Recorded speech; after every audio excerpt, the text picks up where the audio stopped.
swimming the forbidden zone. They were captured by the shrewdness of apes. But what the hell is the shrewdness of apes? And why is Taylor wearing a man frock and singing City looks like Fraggle Rock? Did the Chambers, did the Imps, or Mr. Spock? These are just the facts we try not to mock on. The minute of the apes. The minute of the apes. The minute of the apes. The minute of the apes. Yeah! Hello and welcome to the Minute of the Apes, the podcast where we break down every damn dirty minute of the Planet of the Apes movies. I'm your host, Sean, and joining me as always are my co-hosts, Todd and Richard. What's up, guys? Not a lot, Sean. Hello, fans. How are y'all? Hey. All right, before we get into this this 71st minute, we're going to take a minute and think. There's a lot of minutes being said in this introduction. It's always kind of hard, especially when you start saying this is the Minute of the Apes, the daily minute. But we want to thank Pete and Alex, the Star Wars Minute guys, who kind of put this all into the public eye for inviting us to the family. We really appreciate it, guys. I keep thinking, wasn't there the Doobie Brothers song, the Minute by Minute? Okay, am I showing? Don't you remember that? Was that the Doobie Brothers or Michael McDonald? It may have just been Michael McDonald. I think it might have been Michael McDonald. And so that's our little cut to the Minute by Minute podcast by Todd and Richard about Yes. the Doobie Brothers. All right, so we're going to start minute 71 with Cornelius clearing his throat, and it ends with the courtroom going to look at all the humans. So as of minute 71, we've got 2 living humans, 2 confirmed dead, poor Dodge and Stewart, shrewdness of apes, and a gaggle of humanoids. All right. I still don't understand how dismissive the council is of Taylor and Cornelius and Zero, because they literally watched Taylor write the note himself in the previous minute, yet once they read the note themselves, they dismiss it as a joke. This is a joke. So I started the whole minute thinking, and I think I thought myself wrong, but wouldn't it be easiest if you're Zaius and the council to initially believe, oh, you are from a planet. That explains why you're this freak. Wouldn't that be something you'd embrace? Or does that somehow prove the exact opposite? We've seen their map, though. Their map is not of the entire planet. It's the map their is a sector very or small whatever, area. yeah. Right. So they don't have, I mean, they have a grasp of the solar system and the planets, but they don't seem to actually... Well, think of it this way. That's extreme fantasy at this point. If we had, let's say our pests are dogs. There were feral dogs going around here. I like to use dogs a lot as Yeah, well. we do talk about dogs. Let's talk about cats. We have to. Okay, we'll do feral cats. We have to think of something that's in a bestial area. Like they were trying to get rid of the bestial. A what area? Bestial area. Wow, we are using big words today. Prestidigitaceous. I don't know. They were trying to get rid of these humans that were in their crops, maybe their corn. I don't know if that, why they haven't really given us a reason why they were trying to get rid of the humans, except for maybe putting them in the museum and using them for brain tests. But they were treating them almost as if they're pests and trying to get them out of there. Yet, if we had feral cats that we were rounding up to try to get rid of, and one of them all of a sudden cleared his throat, went, pardon me, you wouldn't go, wait, that's from another planet. You'd go, how is this mutated I'd say off clean this? up your own kitty litter, bitch. Well, first of all, you go, holy shit, why is this cat talking to me? I'm screaming, and I'm not going to start crying for, another week. But you don't go, it's from another planet. You go, how did it mutate off the rest of the I guess so. feral cats out there? And so, how many more are there if this one exists? I'm going to try not to spoil anything coming forward. Have you seen all the films, Richard? No. So have you seen the next film? I have not seen the next film. Damn it. Oh, wait, so when we get to the next film, are you two going to watch the entire things and I still stay in the dark? I did think so. about that. I think that's kind of a fun thing. All right, y'all have the knowledge. Yeah. This is all I'm going to say, because I was listening to Star Wars Minute guys this morning with their whole Revenge of the Sith stuff. And, they do treat it with the reverence of, I've seen all these films. You mean a couple of months ago when you were listening to... Yes, you're right, Sean. But today is January 15th. They treat it like they've seen all the films. They know kind of how these things balance. Yes. All I'm going to toss out right now is when we get to Beneath the Planet of the Apes, the second one, I want to come back to this very thought about how much the council knew at this point. Okay. Because as I watched this, it came into me with Beneath the Planet of the Apes.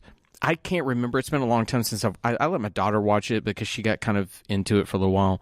I don't recall, though, if in that you ever get that the council kind of was aware of what occurs or what existed. outside of everything Yes. else. I suppose on some basis I'm trying to talk about this in the context of this particular movie and not. I don't want to watch the other ones and kind of taint I get the that. conversation a little bit. I like the idea that Sean is going literally Minute by and minute. not knowing what's happening. I like kind of knowing a little bit more, but I like to kind of guess what the motivations are in these minutes. And see, but it's hard for me then to pull that aside because I know what happens next and what happens next. So You and I had a conversation about some minutes that happen ahead of this that we can't really talk about Right. yet. That we're going to be Right. frustrated that we can't actually get there. So we had this moment where Taylor wanted to defend himself in the prior minute, right? He wanted to come up and have his defense, and they shut him down. And so he starts writing, and this letter is now this handwritten letter. And if you looked at the letter, it's kind of terrible, like chicken scratch. Uh-huh. Yeah. It's like Yeah. it doesn't even look like it's writing. And who knows? Maybe Taylor from his particular time dimension has That- like crazy From 72, shorthand. that's the ANSA version of get it done. Just Exactly. Yeah. squiggle, You know, squiggle, they don't squiggle. even teach cursive in schools anymore, so Yeah. maybe by that time it was just gone. Yeah, he did. Well, it was all shorthand then. Pens. Yeah. He doesn't know how to use a pen. So he's not allowed to actually read this, and that is why Cornelius is having to read this. And so we now get into Cornelius actually kind of explaining what Taylor's perspective is, where he's from. Yeah. Right? I come to you from a planet in a different solar system. I'm an explorer. And the president just immediately shuts it down. Right. Like, stop right there. Bring me that paper. Which I want to, before we even go further, I come to you from a planet in a different solar system. We've watched Taylor ignore everything about any information that tells him Yeah. what How is does he going know on. where he is? Yeah. What made He him suddenly assumed. understand? Yeah, he assumed it. Right. And we also hear him define himself as an explorer. Not a breeder, but as an explorer. That's right. He'd be a cedar, not a breeder. A cedar. I'm sorry, he is a cedar. Well, okay, but Oh my God, that changes before we called him the seeker, now he's the cedar. They Yeah, call me yeah. the cedar. now you guys broke down the earlier. I was not part of the podcast when you Right. did this. When you broke down, didn't he look at the instruments and assume that he was in a different location? He sort of contests some things He and kind says, of like knew what time they were in, that they were like off by their time. yeah, but we made a lot of references to the fact that he was very inaccurate in the it doesn't matter. He's trying to say it doesn't matter where you are, it's when you are, or something like that. And I thought, I get why the screenplay wants me to understand that when is very important, but it makes no sense for a guy that's coming to a planet to say it doesn't matter where I am. yeah, for astronauts, they're scientists. Well, okay, so Taylor's trying to, at this point, I come to you from a planet, different solar system, I'm an explorer. He's trying to distinguish himself from the other humans that they're familiar with. Right. That he may That's look true. like them, That is but true. he is not them. How does he get that case across? I'm something unique and different. Right. You can't. I mean, you would just think his basic speech, being able to string together sentences that they understand. I'm assuming he could prove to them basic math, stuff like that, that the other people that they've been experimenting on have never shown any competency for. I don't know why they... Either he is from another planet or he's an offshoot of the people that are there. Out of the two most logical things, you have to go with Occam's Razor, that the simplest answer is the most probable one. From their point of view, he has to be an offshoot of these humans, not some weird thing from another planet that just happens to look exactly like everybody else here. and he has no problem trying to court the Yeah. humans that he The now Nova. thinks that he might he Right. might not be a part of. Right. It's this weird, like I'd be afraid of like space diseases. Yeah. Yeah, but he's a ceder. Space He, herpes. True. he is That's the true. Johnny Appleseed of this He world. He is needs to spreading be- his seed. I really hope we stop using seed. I got finished with my minute. Now we're all stuck on seed. Nobody Google this. There we go. So the president, hearing this, says, "Stop right there. Bring me that paper." Uh-huh. Right, and it was kind of interesting. He kind of grabs a little bit at it and just kind of yanks it a little bit. Ape hands it? Ape hands it from Cornelius in such a way, kind of crinkles the upper left corner a little bit, like he's not taking it seriously. Right. And then he kind of chuckles a little bit, kind of under his, enough for us to hear, but not out loud, but just kind of a, it was maybe not like that, but it was enough to know that he's laughing. Right. Save that little audio clip for later. We're gonna have to. We're gonna put that. That's gonna be what welcomes you to the website. Is Richard giggling? And he says, "This is a joke in very poor taste." Yeah. Yeah.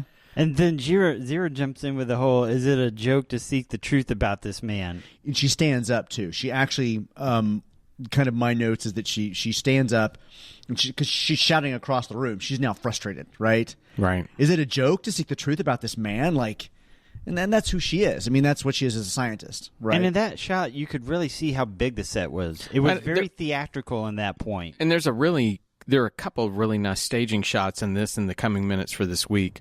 With that, the theatricality of how it's shot, and it's shot within the elements of it. Yeah. With the jury up in the front and the big of it, and her being tiny in the back, but so far away. It really countered some of the flatness of a lot of the shots till now. I thought that too. I just kept being struck by, wow, did they get a new cinematographer halfway through the shoot? It's all the space in between all the tables, all the characters, all of it pulled back. Well, you bring up the hands, Kring, and I did have a note on this, and I've talked before about Maurice Evans, but Maurice Evans really does get that. The knuckles on the tables instead of just putting your palms. He's on the truly table. doing the ape thing, and especially when he kind of brings his fingers together, they're curled, always curled in, and it definitely has that ape-like. So when he says this is a joke in very poor taste, right as Zero standing up, he kind of takes the sheet of paper and kind of tosses it over to Zaius just a little bit. There's kind of this dismissive kind of toss of the paper that allows Zaius to pick it up and kind of continue reading. But talking to Zero, you state here that the ship from outer space sank in an inland sea in our eastern desert. You also state that Eastern Desert, Eastern District. Because I thought then my script says desert, but I had the subtitles on while I was going on, just because we always have planes flying over, so you never know. Damn it, Planet of the Apes, people, get your stuff together. So he said you also state that Bright Eyes had 2 intelligent companions at the time of his capture. First of all, isn't an inland sea called a lake? The sea is out there. An inland sea, isn't that a lake? Well, what do they know of their geography? I don't know. And we're also juxtaposing our beliefs and conventions onto them, which they've already shown that we can't do. So, Cornelius earlier established that Taylor landed in the Forbidden Zone, yes? Did he say that already? Whenever Taylor wanted to see the maps, after he did the paper airplane. But he did that. He did that to Taylor and Taylor alone. No one else was there. Right, I know. That's what I'm saying. But Cornelius has established that he came from the Forbidden Zone, right? But they're calling it the Eastern District. I wouldn't think that someplace that nobody could go to, you would actually call part of your district. Well, maybe the Eastern District is like their development phase along the Forbidden Zone. We're going to gentrify this Forbidden Zone. We'll make it a slightly less inhospitable And your zone. balcony apartment will overlook the Forbidden Zone. There's no fallout waste here. Only beautiful scenery. Well, we can't. I like the fact that we're getting more references to the crew with 2 intelligent companions showing up with them. Right. Yeah. We can't. Well, I mean, minus talk the about stuff the Eastern dodge. District because that becomes relevant a little bit. Oh, later. okay. Well, all right. That's good to know. Okay. Well, I mean, not good to know. Sorry, you don't know a thing. Yeah. Well, I also think I have to change my designation now going forward from humanoids to humans, as that's what Zaius calls them in this minute. So all right. They're officially humans. So, speaking of the other humans, are we at the point now where we can talk about that? We know that they've gathered the humans for them to look at. We're going to see that. No, we're about to. Well, well, no, we know. They said let's go see the gathered humans. Well, they do. So They do coming up in it like just a couple of lines from now. Okay, I didn't know if we were to the point yet. No, they do bring that up. So we haven't gone to see them. We're going to see. Right. them. I'm sorry. That's what I meant. So he says, that Bright Eyes had 2 intelligent companions at the time of his capture. What I liked about this next line is the way Zira kind of says that is his assertion, almost like each word had a period after it. That is his assertion. Like it was very, she was very specific. Defiant. It wasn't hers. It was his. As if maybe calling some doubt to what's happening. So the next line is what you're referencing when Zaius says, Mr. President, in addition to Bright Eyes, I believe the prosecutor has reassembled all the surviving humans captured in the hunt. So, and the reason I jumped to that is that line alone makes this whole thing feel